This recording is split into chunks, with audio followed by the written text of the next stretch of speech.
네, 레위기 말씀 43번째 시간이고요. 제목은 너희는 거룩하라. 레위기 19장 1절에서 10절까지 말씀, 19장 1절에서 10절까지 말씀 같이 읽도록 하겠습니다. 여호와께서 모세에게 말씀하여 이르시되 너는 이스라엘 자손의 온 회중에게 말하여 이르라. 너희는 거룩하라. 이는 나 여호와 너희 하나님이 거룩함이니라. 너희 각 사람은 부모를 경외하고 나의 안식일을 지키라. 나는 너의 하나님 여호와니라.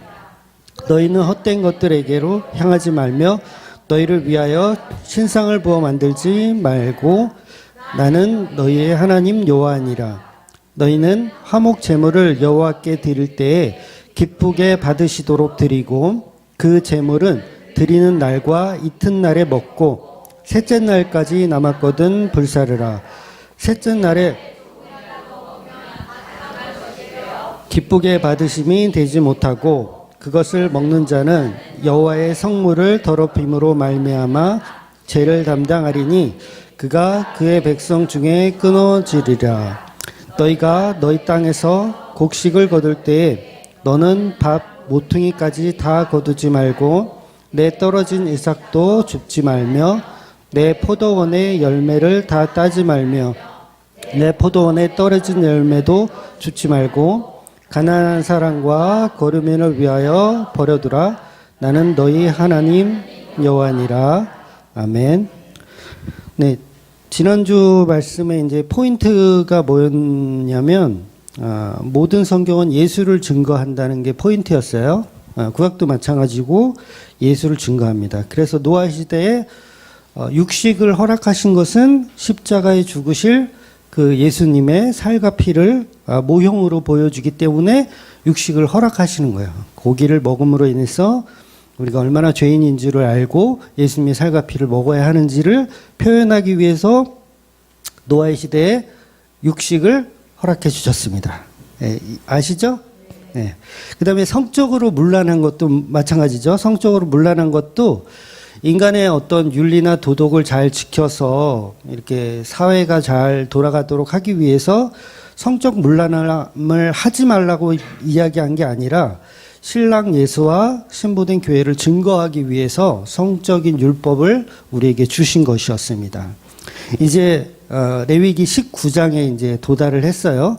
그동안 많이 왔네요. 그쵸? 19장. 이제, 한 3분의 2 정도는 왔죠. 19장에 오면, 이제, 이스라엘 백성이 지켜야 할 그런 도덕법들이 나와요. 도덕법. 그러니까 사회 규범. 역시나 이것도 윤리적이면 도덕적인 이야기들이 등장합니다. 이런 내용들을 우리가 복음을 알고 있기 때문에 그냥 도덕책을 읽듯이 읽어버리면 또 이게 성경에 아무 의미가 없어져 버리는 거예요. 그래서 아마 다른 종교에서도 이 레위기에 나오는 이런 윤리적이며 도덕적인 말씀을 인용해서 아마 쓸 거예요. 그러니까 착하게 살아라. 이런 용도로 성경을 끌어다가 교훈 삼을 겁니다. 그런데 성경은 우리 인간들에게 착하게 살기 위해서 착한 인간들을 만들기 위해서 성경을 주신 것이 아니라는 게 이제 복음의 의미죠. 인간은 누구나 악합니다. 성경이 잔소리를 한다고 여러분이 착한 사람 될 것 같으세요? 착한 사람 됐으면 좋겠지만 여러분 바리새인들이 얼마나 성경 말씀 잘 읽고 잘 지켰어요. 근데 하나님은 그들을 착하다고 얘기하지 않으시더라는 거예요. 그래서 인간은 착하게 될 수가 없으니 그 죄 때문에 우리는 다 사실은 죽는 거예요. 뭐 때문에? 죄 때문에 우리는 다 죽는 겁니다. 죽음은 곧 죄의 결과예요. 저와 여러분이 누구나 때가 되면 다 이제 가셔야 돼요. 죽으셔야 돼요. 왜 그렇다고요? 죄 때문에. 그러니까 우리는, 누구나 죄인임을 인정할 때 그 죽음도 겸허히 받아들일 수 있는 거예요. 그래서 우리 인간은 어떤 도덕 선생이 윤리 도덕적인 좋은 잔소리를 해서 그 율법으로 착하게 만들 수 있다면, 그러니까 소돔과 고모라 같은 곳이 존재할 수가 없어야 되죠. 착할 수가 있다면 노아의 홍수가 필요가 없죠. 착하게 만들면 되지. 계속 말씀하셔서. 근데 우리 인간은 계속 이야기해도 착하게 살 수가 없다는 거예요. 그래서 우리는 반드시 종말이 필요한 거예요. 심판이 필요한 거예요. 우리 하나님 마음에 쏙 드는 그런 착하게 살 수 있는 방법은 우리에게는 없다는 거죠. 즉 우리가 오늘 본문의 제목처럼 우리 보고 거룩하래요. 하나님이.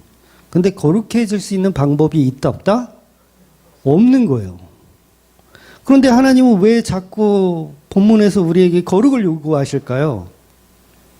그럼 여러분이 하나님한테 좀 이렇게 기도해 보세요. 하나님, 우리 목사님이 그러는데 거룩할 방법이 없대요. 근데 왜 자꾸 성경에는 거룩하래요? 내가 거룩하니 너희도 거룩하래요. 우리 목사님이 방법이 없대요. 어떻게 해요? 그래서 이 하나님이 그 거룩을 요구하시는 것이 아니고요. 내가 거룩하니 너희도 거룩하라라는 어떤 선포적인 이야기를 하시는 거예요. 그러니까 다시 말해서 너희는 어떤 율법으로도 거룩하게 너희 자신을 치장할 수가 없으니 내가 거룩하니 그냥 너희도 거룩하라라는 선포적인 말씀을 하는 겁니다. 그러니까 그 거룩은 누가 만들어 가겠다는 거예요? 하나님이 만들어 가겠다는 거예요. 여러분 보고 거룩해지라는 게 아니라 내가 거룩하게 너희를 만들어 가겠다. 내가 거룩하니 너희도 거룩하다라는 말의 의미인 거예요. 내가 거룩하게 만들어 가겠다. 우리는 다 죄인이라서 거룩할 수가 없는데 하나님이신 예수께서 이 땅에 오셔서 십자가로 우리를 거룩하게 만들어내겠다라는 아주 복음의 기초적인 이야기를 오늘 본문이 하고 있는 거죠. 그래서 우리는 반드시 죽어야 하고 죄 때문에 죽어야 하고 그 죽음 후에 심판이 있는 것인데 예수님의 십자가 은혜가 뒤덮인 자들은 세상 사람들과 똑같이 죽지만 죽은 후에 십자가 은혜가 적용이 되더라는 거예요. 이것이 바로 본문이 말하고 싶은 거룩의 본질입니다. 결국 십자가만이 우리를 거룩히 만들 수 있어요. 다른 걸로는 거룩히 만들 수가 없습니다. 그러니 하나님이 인간을 죽음 없이 윤리적이며 도덕적으로 고쳐서 쓸 수가 있다 없다? 없는 거예요. 죽음 없이 고쳤을 수가 없어요. 일단 죽여놓고 다시 살려서 거룩하게 만드시는 거예요. 그러니까 이거를 이제 신약에서는 예수님이 거듭남이라고 표현하시는 거예요. 거듭남. 사람이 다시 태어나야 된다. 다시 태어나려면 일단 죽으셔야 돼요. 죽으시고 다시 태어나는 거. 그래서 우리는 우리의 노력으로 거룩할 수 없죠. 왜냐하면 우리는 우리 스스로 못 죽거든요. 생명은 아버지의 것이기 때문에 우리가 죽고 싶다고 해서 죽을 수가 없어요. 특히나 율법으로 막 잔소리를 해. 계속. 그래서 잔소리를 해서 그 사람을 변화시키고 그 사람을 거룩하게 만들 수가 없다는 거예요. 그러니까 우리가 거룩해질 수 있는 유일한 방법은 죽었다가 다시 사는 것밖에 없어요. 그런데 죽는 것은 쉽지만 다시 태어나는 것은 어렵다고 느껴지잖아요. 죽는 것은 쉽지만 다시 태어나는 거 어렵다. 그래서 우리의 힘으로는 불가능한 거예요. 하나님이 하셔야 되는 거. 반드시 예수님이라는 십자가의 은혜로만 다시 태어날 수 있는 겁니다. 그래서 예수님만 유일한 거룩이다라는 답을 성경이 우리에게 제시해 주는 거예요. 예수님의 십자가만 우리의 거룩함이다라고 칭함을 주시는 겁니다. 그래서 예수님이 거룩하니 그 몸된 교회도 거룩하다 칭함을 받는 거예요. 예수님 머리니까 머리이신 그분이 거룩하면 그 몸된 교회도 당연히 거룩하다 칭함을 받는 겁니다. 그래서 그렇게 예수 그리스도의 몸된 교회는 음부의 권세가 해하지 못하는 상황이 되는 거예요. 그러니까 오늘날 우리가 거룩해질 수 있는 유일한 방법은 이미 답이 나와 있어요. 지겹게 설교를 듣고 있어요. 그죠? 좀 주무실 분은 좀 주무세요. 맨날 듣는 얘기니까 피곤하면 주무셔도 돼요. 그러니까 예수와 함께 십자가에 죽고 다시 태어나는 방법밖에는 거룩함에 이룰 수 있는 방법이 없는 거예요. 그래서 우리도 거룩해지고 싶으면 예수님의 몸된 교회가 되는 방법밖에는 없다는 거죠. 우리 자신이 예수님을 믿음으로 교회가 되는 방법밖에는 거룩함의 본질이 없어요. 그래서 거룩한 교회란 예수님을 드러내는 무리들이에요. 그렇죠? 거룩한 교회란 뭔가 거룩한 행동을 해서 거룩한 교회가 아니라 예수님을 드러내는 자들이 거룩한 교회인 거예요. 근데 교회인데 거룩하다고 모였는데 예수를 드러내지 못하고 자기들끼리 막 이렇게 거룩하다 그래. 야, 저 사람은 되게 거룩해. 저 사람은 세상하고 딱 구별해가지고 굉장히 신실해. 라고 하면 그게 거룩입니까? 아니죠. 예수가 빠져버리면 그건 거룩한 게 아니에요. 그런데 교회들은 예수님의 십자가 은혜를 드러내지 않고 여전히 율법적인 것을 드러내는데 더 초점을 맞추고 신앙생활을 합니다. 그러니까 본문의 레위기도 보면 전부 윤리적이며 도덕적인 이야기를 하는 것 같으니까 윤리적이며 도덕적인 걸로 자기를 드러내려고 하죠. 거룩함을. 그걸로 치장하는 거예요. 그래서 교회 다니는 사람들은 무조건 착하게 살아야 된다라는 어떤 가르침. 그러니까 교인이 그따위로 살면 되겠냐? 뭔가 빛과 소금의 모습으로 세상에서 뭔가 좀 이렇게 윤리 도덕적으로 잘 살아야지 거룩하지 라고 가르치면 안 된다는 거예요. 그 거룩함의 본질은 예수님이 흘리신 피로 거룩해지는 거지 우리가 윤리 도덕적으로 잘 살아서 거룩해지는 것이 아니라는 거예요. 그러니까 그렇게 윤리 도덕적으로 잘 살아서 거룩해지는 거는 불교예요. 불교. 그러니까 기독교도 사실은 불교화되는 가르침인 거죠. 하나님이 이 레위기서에서 윤리 도덕적인 이야기를 주시는 본질은 결코 불교에서 말하는 어떤 그런 선행, 그런 어떤 자비, 이런 거를 이야기하는 것이 아니라는 거예요. 그렇게 따지면 불교에도 다 구원이 있어야 돼요. 그렇죠. 네, 불교에도 구원이 있어요. 왜? 착하게 사니까. 근데 성경은 착하게 사는 어떤 성화주의를 가지고 구원에 이룰 수 있다, 거룩해질 수 있다라고 표현하지 않습니다. 그러니까 보세요. 지금까지 우리가 보면 애굽에서 배웠던 그 문화와 풍습이 악한 거잖아요. 악한 거. 막 우상 숭배하고 막 이런 악한 건데 이거를 왜 하지 말라고 하냐면 본질적으로 예수를 드러낼 수가 없으니까 하지 말라고 하는 거예요.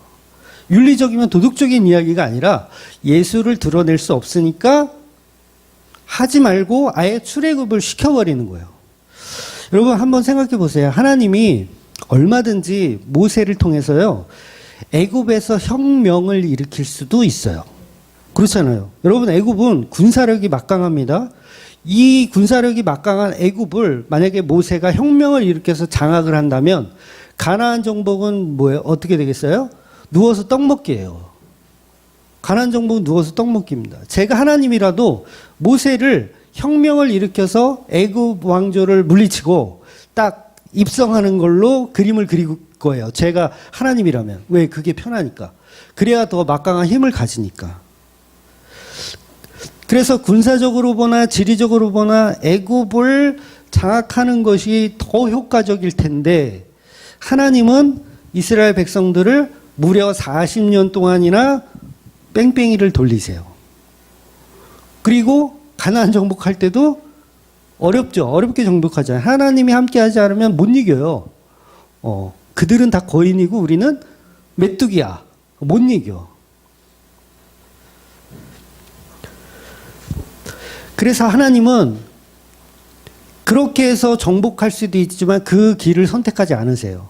그 이유가 뭐냐면 애굽의 문화를 배울까 봐. 애굽의 문화를 배우면 어떻게 된다? 예수를 드러낼 수가 없기 때문에. 하나님이 여러분에게 왜 부자가 안 되게 하시는 줄 아세요? 그렇죠. 예수님을 드러낼 수 없을까 봐. 없을까 봐.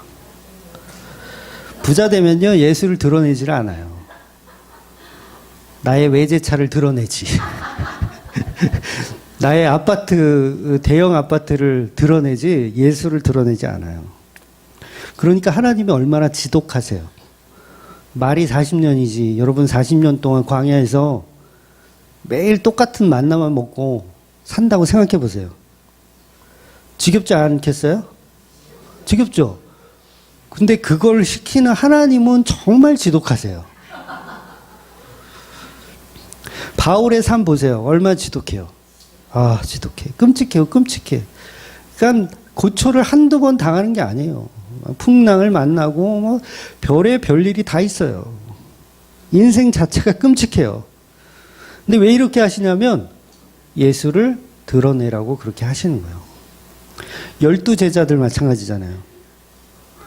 부자 돼서 돈 많게 제자를 삼아서 제자가 탁 가는 곳마다 대접받고 가는 곳마다 예수 얘기하고 그러면 더 효과적으로 복음이 전달될 것 같지 않으세요? 그럴 것 같잖아요. 여러분이 다 부자 돼가지고 막 어느 기업의 오너야.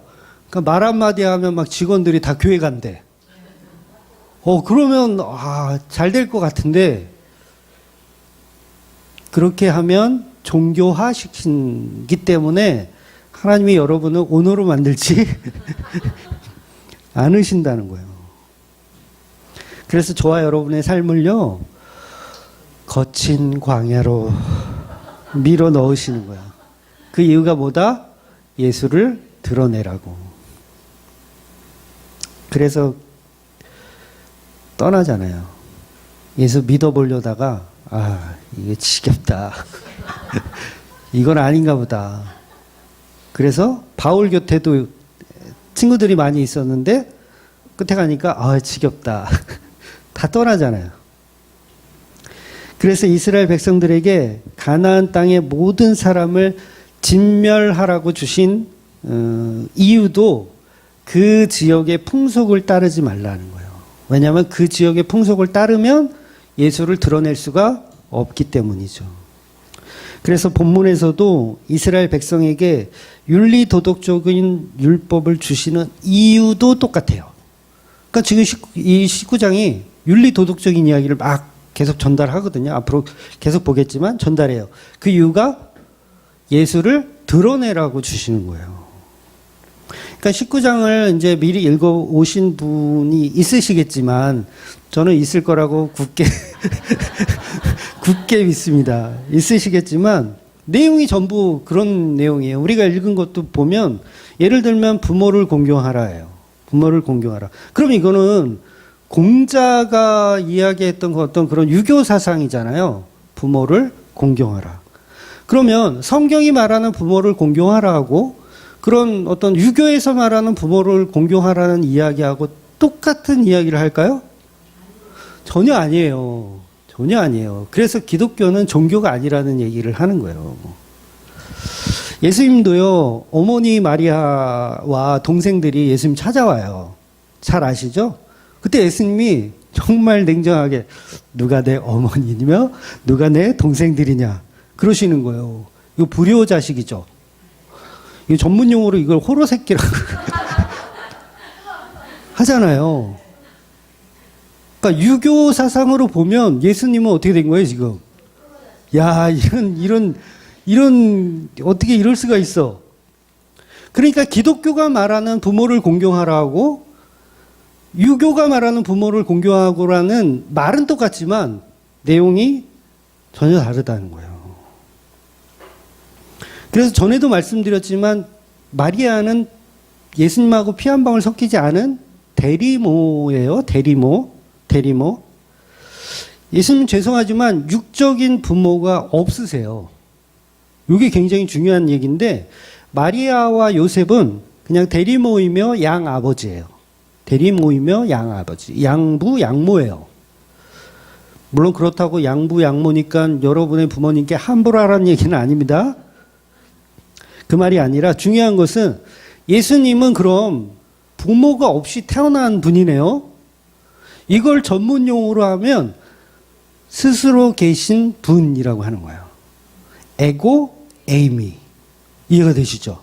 그럼 예수는 누구예요? 하나님인 거예요. 하나님. 예수는 스스로 태어나신 분이네. 그래서 이 스스로 태어나신 거를 천주교에서는 부인하는 거죠. 어떻게 스스로 태어나? 마리아가 성모인데, 성스러운 어머니인데. 근데 아니에요. 피 한 방울 섞이지 않은 그냥 양모일 뿐입니다. 그래서 예수님을 성경이 어떻게 하냐면 성령으로 잉태되었다라고 표현하는데 요것도 문학적인 어떤 표현이지 사실은 예수님은 누구의 도움으로 태어나신 분이 아니에요. 스스로 태어나신 분이에요. 그래서 그 존재 자체가 스스로 계신 예수, 스스로 계신 하나님과 동일한 삼위일격의 하나님이에요. 그러니까 하나님은 아버지니까 조금 높고 예수는 아들이니까 조금 낮다라는 편견을 버리셔야 돼요. 하나님과 예수님은 동일한 하나님이에요. 동등한 하나님. 그러니까 삼위격의 하나님을요, 신학교 가면 막 이런 거 배우거든요. 동등한 하나님 이렇게. 근데 요새 목사들은 신학교를 다 나왔는데도 이런 개념이 없어. 그러니까 하나님은 높고 예수님은 약간 좀 하급으로 취급을 하는 거예요. 그러니까 아버지와 아들 자체가 하나의 비유입니다. 비유. 그러니까 이게 풍속과도 연결이 되죠. 풍속의 비유를 모르면 이게 무슨 얘기인지 못 알아듣는 거예요. 그래서 성삼위 하나님은 스스로 존재하는 개념. 그래서 이 개념을 모르면요, 동등하다는 이 개념을 모르면 부모를 공경하라 이 말을 유교적으로 이해할 수밖에 없어요. 기독교적으로 이해를 안 하고 유교적 사상으로만 이해를 합니다. 그러니까 십계명을 윤리 도덕적으로 인간의 적용거리로 해석하면 오류투성이가 되는 거 아세요? 십계명을 딱 놓고 이걸 우리가 이제 지키자 딱 했을 때, 여러분 지켜보셨어요? 지키다 보면 오류가 생겨요. 그러니까 계명끼리 서로 막 부딪혀. 계명끼리 서로 부딪혀. 이게 무슨 얘기냐면, 예를 들면 이제 안식일에 내 아버지가, 저희 아버지 저기 계신데 저희 아버지가 안식일에 아들 생일이라고 미역국을 끓여줘야 되겠다고 생각하시고 가서 나무를 하러 가셨어. 산에 나무를 해서 그 나무로 이제 뭐 장작을 만들어서 일부는 팔고 일부는 집에 가서 미역국 끓이려고 막 해. 어느 날 안식일 날 막 하고 있어. 그러다가 잡혔네. 이런 사람들에게 잡혔어. 그럼 어떻게 해야 돼요? 아버지는 돌 맞아 죽어야 되죠. 그랬을 때 저 아들이에요. 아들이면 저도 안식일을 거룩히 지키려면 어떻게 해야 돼요? 돌을 들어 아버지를 죽여야 돼요. 그래야 안식일을 거룩히 지키는 거예요. 안 죽인다. 그럼 거룩히 지키는 게 아니에요. 그것도 지켜야 되거든요. 지켜야 돼요. 그럼 여기서부터 이미 오류가 생기죠.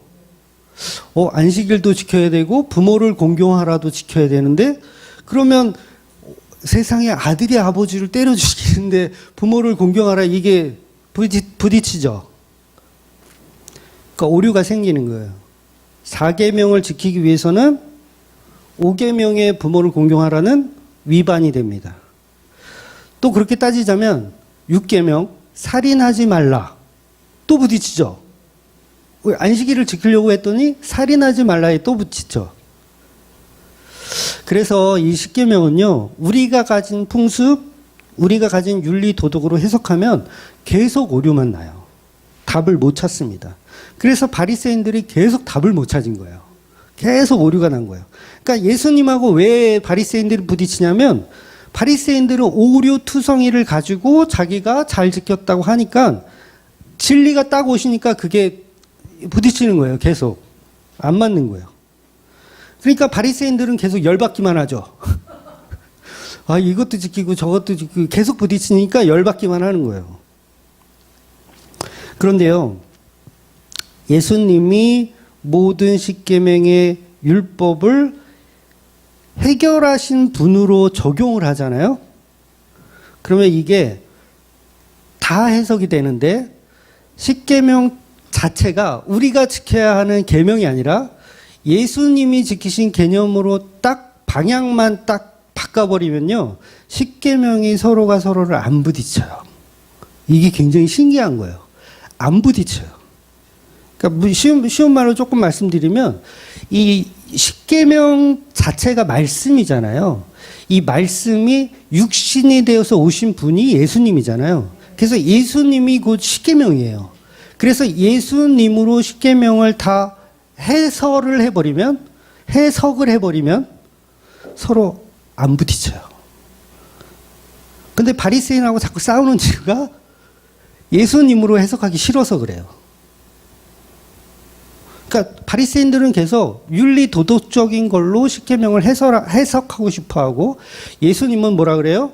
십계명은 나에 대한 이야기다. 내가 해결할 거야. 이러니까 서로 부딪히는 거예요. 그러니까 예수님 그러잖아요. 내가 안식일의 주인이다.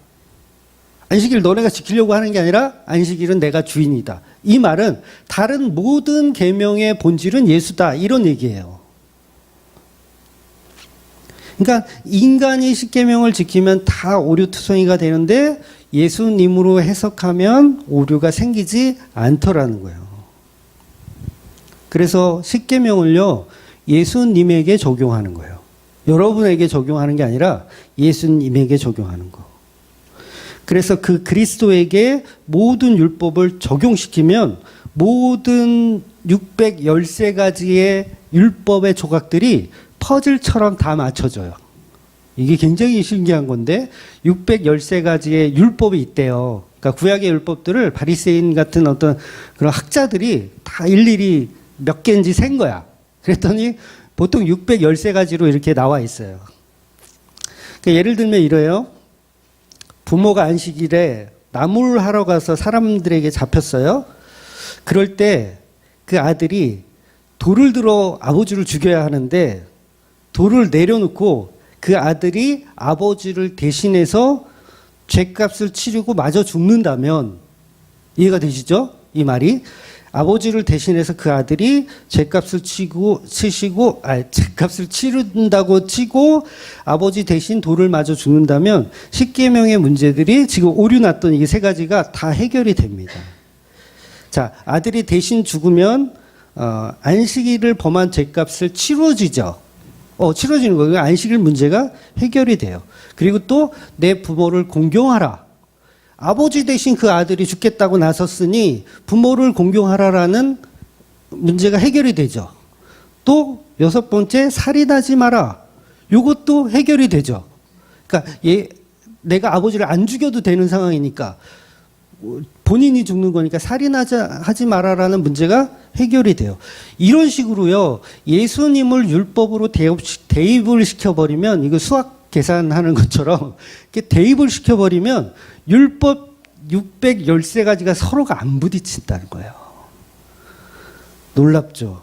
그러니까 이걸 모르고 계속 우리는 우리한테 적용하려니까 계속 부딪히는 거야. 근데 모든 율법을 예수께서 십자가로 다 이루셨다. 이게 포인트죠. 그러면 서로 율법이 부딪힐 일이 없게 되는 거예요. 이게 바로 기독교가 말하는 복음이라는 거예요. 그러니까 바리새인들은 죽었다 깨나도 이게 무슨 얘기인지 못 알아들어요. 그래서 십계명은 우리가 지켜서 천국 가는 게 아니고요, 예수님이 지켜서 천국 가는 거예요. 그러니까 모든 율법은 예수님의 십자가로 다 지켜내는 거예요. 그래서 이 레위기 19장을 정리하면 하나님 사랑과 이웃 사랑이에요.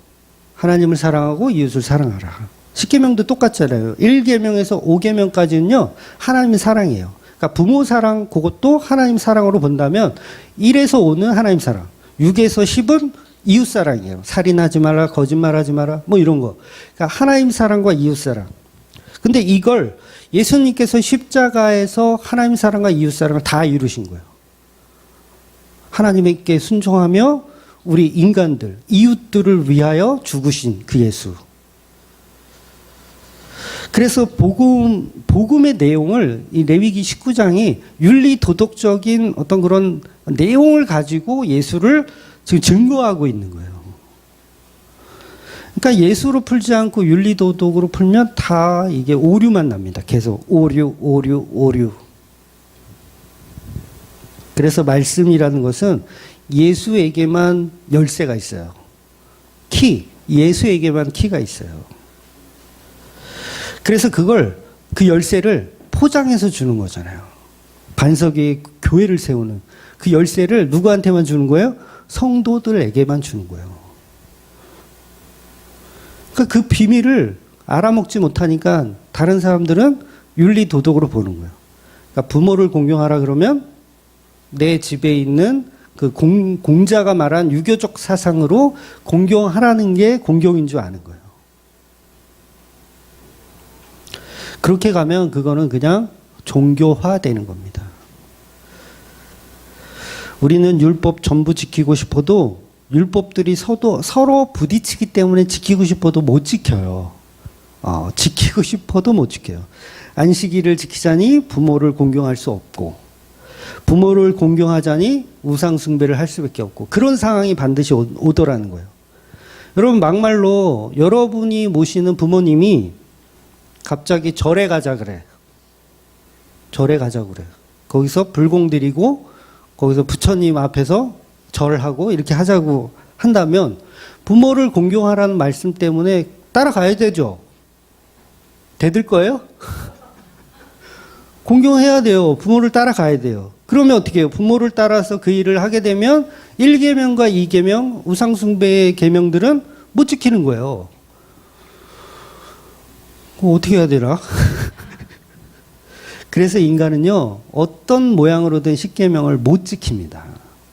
그러니까 우리가 노력이 부족해서가 아니라요, 구조 자체가 우리가 지킬 수 있는 율법의 내용들이 아니었던 거예요.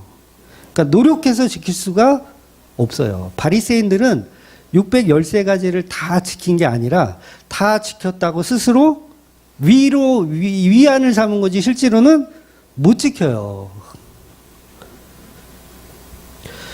그래서 요새 목사들도 그러잖아요. 613가지 율법이 있으면 이걸 막 지키라고 설교하는 목사들 많이 있거든요. 율법대로 부모 공경하세요. 살인하지 마세요. 뭐 하지 마세요. 이렇게 막 설교를 해요. 그런데 이게 오류가 나니까 그거 못 지키잖아요. 그런 목사들이 또 어떻게 얘기하는 줄 아세요? 노력이라도 해라. 진짜 노력이라도 해라. 그러니까 여러분, 진리가 없으면요, 이렇게 인간의 정성을 자꾸 얘기하는 거예요. 노력이라도 해라. 정성이라도 보여라. 하나님이 이 십계명을 딱 주셨는데 우리가 서로 지키려다가 힘들잖아요. 서로 부딪히니까 안 되잖아요. 그럴 때 어떻게 해라? 노력이라도 해라.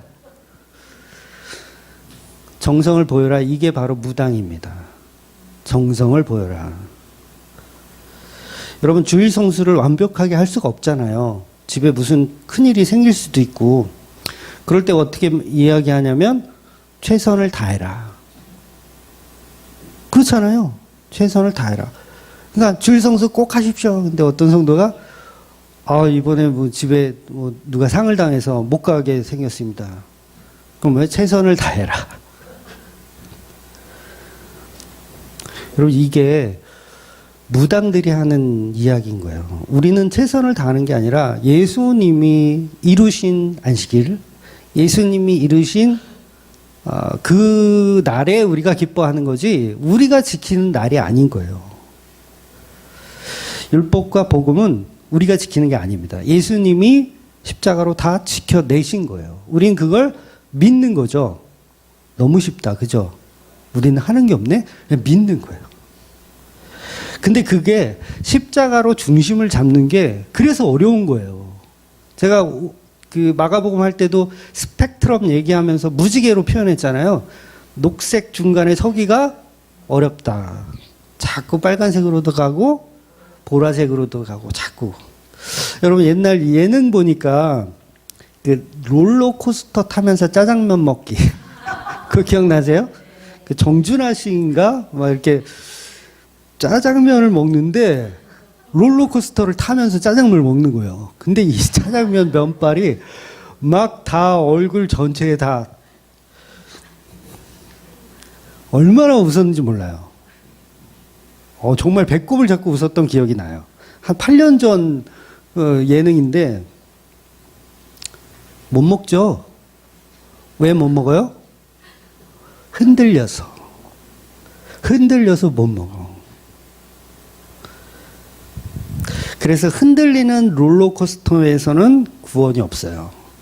율법은 흔들리잖아요. 이거 지키려면 저게 부딪히고 저거 지키려면 이거 부딪히고. 근데 그걸 지켜내서 짜장면을 먹을 수 있다고요? 못 먹어요. 얼굴에 다 범벅이 돼요. 남는 건 뭐예요? 얼굴의 흔적들. 그러니까 율법 열심히 지켜. 30년, 40년 동안 열심히 지켜. 남는 건 흔적들. 다 쪽팔렸구나. 흔적들. 그래서 흔들림이 없는 온전한 것이 와야 구원이 있는 거예요. 흔들림이 없는 온전한 것. 좌로나 우로나 치우치지 않는 온전하신 거룩하신 그분이 와야 우리가 구원을 받는 거예요. 근데 그분을 기다리지 않고 우리가 짜장면 한번 먹어보려다가 다 뒤집어 쓰는 거죠. 우리는 자꾸 왔다 갔다 합니다. 설교하는 저도 그래요. 저도 빨간색 갔다가 어떤 날은 보라색 갔다가 그러니까 그거 갖고 따지지 마세요. 어떤 분은 따지는 분도 있어요. 막 목사님 율법적이라고 설교가 왜 그렇게 율법적이냐고 이렇게 따지는 분이 있어요. 실제로. 또 어떤 분은 목사님 설교가 왜 이렇게 영지주의적이냐고 또 그렇게 또 따져. 어떡하라고 어떻게. 그래서 여러분이 계신 성령께서 그걸 중심을 잡아주셔야 돼요. 제가 중심 잡아주는 게 아니에요. 여러분이 저한테 율법적인 설교 하지 마세요 한다고 제가 안 할까요? 해요. 저는 제 중심으로 할 거예요. 마찬가지인 거예요. 그래서 신명기에도 보면 좌로나 우로나 치우치지 말라는 이야기가 많이 나오거든요. 한 5번 이상은 나오는 것 같아요. 좌로나 우로나 치우치지 말라. 그러니까 빨간색으로 가지 마라. 보라색으로 가지 마라. 복음은 중심을 잡아야 된다. 이런 이야기를 하나님이 계속 하세요. 결과적으로 복음의 중심은 우리가 잡을 수 있는 게 아니기 때문에 그래요. 그 중심을 예수 그리스도의 십자가로 잡는 거예요. 그래서 여러분 다 몰라도 돼요. 이거 레위기 이거 지겹게 읽어서 뭐 하지 마라 613가지를 막 외우고 막 다니려고 하실 필요도 없어요. 어떤 중심을 잡아야 돼요? 십자가의 중심. 모든 율법의 계명을 내가 행위로 내가 지켜내는 게 아니라 예수님이 지켜내셨군요. 이걸 믿음으로 인정하는 거예요. 그러면 더 이상 이 성경을요, 윤리 도덕적으로 보지가 않아요. 그러니까 윤리 도덕적으로 보는 사람들의 특징은 뭐냐면 내가 이만큼 해내서 이만큼 나는 훌륭하다. 나는 착하다. 나는 선하다. 이걸 갖는다고요. 근데 천국 가는 사람들은요, 윤리 도덕으로 착한 사람이 천국을 가는 게 아니더라는 거예요. 안 가죠? 가보셨어요? 천국 가면 개쓰레기들 엄청 많을 거예요, 거기. 응? 개쓰레기들만 잔뜩 모여가지고. 그러니까 윤리 도덕적인 사람이 천국 가는 게 아니라 예수님의 십자가의 중심이 들어온 사람들, 그 사람들이 가는 겁니다. 그래서 예수님이 요한복음에서 아버지가 나를 사랑하신 것 같이 너희를 사랑하였으니 나의 안에 거하라. 이렇게 말씀하시는 거예요. 그러니까 예수님의 사랑 안에 거할 때 모든 율법을 다 지킨 자로 칭함을 받는 거예요. 이런 공짜가 어디 있어요. 바리새인들은 열심히 지금 613가지를 막 하고 있는데 우리는 예수 안에 거하면 율법을 다 지킨 자로 칭함을 받더라는 거예요. 이게 십자가 구원입니다. 그래서 십계명은 우리가 지키는 게 아니라 예수님이 십자가로 지키신 거예요. 그래서 예수님이 십계명을 다 지킨 분인데 조금 쉽게 잠깐만 설명드리면 십자가를 지고 가는 이유가 뭐예요? 예수님이 아버지의 말씀 때문이에요. 예수님은요, 가능하시면 아빠 이것 좀 내가 안 지게 해주면 안 돼? 이렇게 기도하셨어요. 근데 아버지가 이무시게 안 돼. 지고 가. 그러니까 부모를 공경하여 예수님은 십자가를 지고 가는 거예요. 그러니까 누가 십계명을 지금 지키고 있어요? 예수님이 지키고 있는 거예요. 그래서 이 모든 성경의 메시지들이 다 예수님이 행하신 일을 표현하는 거예요. 놀랍죠? 그래서 하나님 사랑과 이웃 사랑을 이루신 분이 예수님인 거죠. 본문 6절, 7절에도 보면 화목제물을 둘째 날까지 먹고 셋째 날은 먹지 말라고 말씀을 하세요. 셋째 날은 먹지 말고 다 버리래요. 예수님이 화목제물이 되셨기 때문에 우리는 예수님의 살과 피를 첫째 날, 둘째 날 먹는 거예요. 셋째 날은 부활하신 예수님을 보는 거예요. 부활했는데 막 뜯어먹어. 안 되죠? 그러니까 여덟 번째 날을 표현하는 거예요. 여덟 번째 날. 먹지 마라. 그날은 모든 죄값이 치루어진 안식일의 회복의 날이다. 그런 의미인 거예요. 그래서 화목제물 드리고 첫째 날, 둘째 날까지는 먹어도 되지만 셋째 날은 먹으면 안 되는 거예요.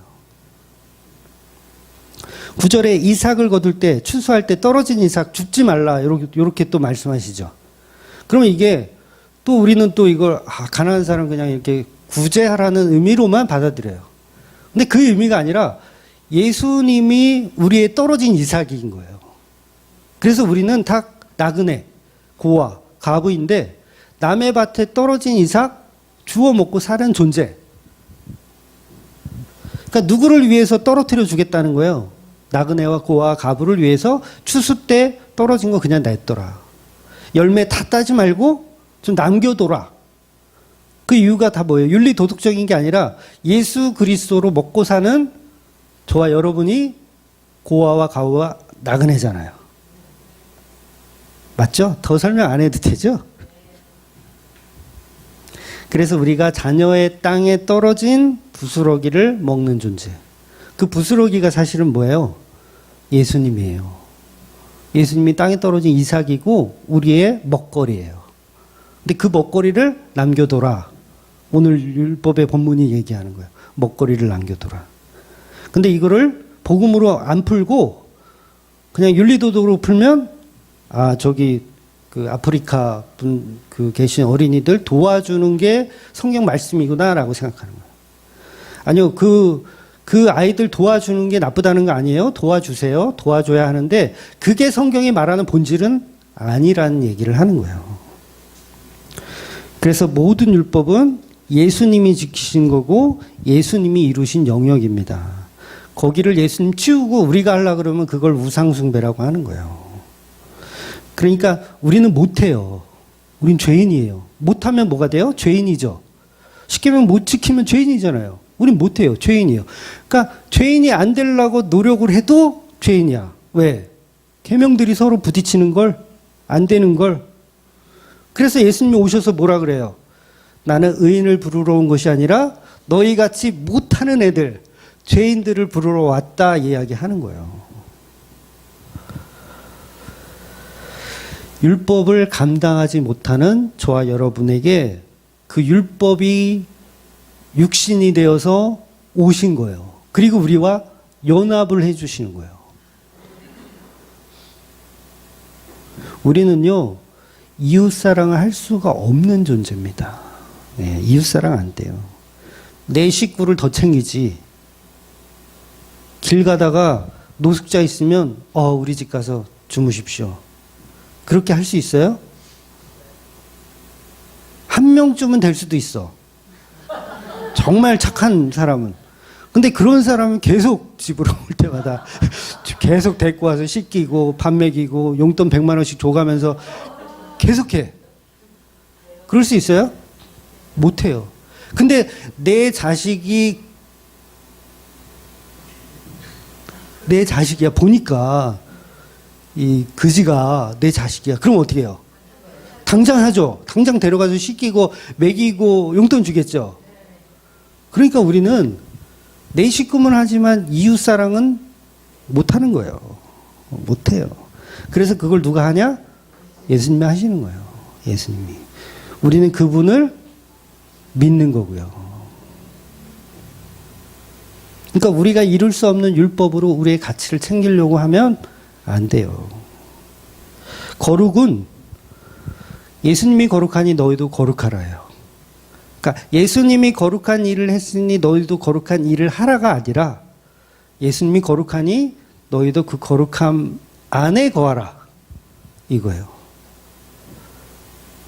그러니까 재벌 우리 삼성 이재룡 재용이 형이 계셔요. 근데 그분이 저를 양자 삼으시면 뭐가 되는 거예요? 그분의 그분의 것이 내 것이 되고 내 것이 그분의 것이 되는 거잖아요. 나는 아무것도 한 게 없지만 똑같아요. 예수님이 우리를 나의 안에 거하라 하셨으면 나는 죄인이고 율법을 못 지키는데 예수님이 이루신 일, 재용이 형이 이루신 그 부와 명예를 그냥 얻는 것처럼 똑같은 개념인 거예요. 그래서 율법의 완성자이신 예수만이 우리의 참 거룩이고 그분 안에 거하시는 저와 여러분이 되시기를 주의 이름으로 축원드리겠습니다. 아멘. 기도하겠습니다.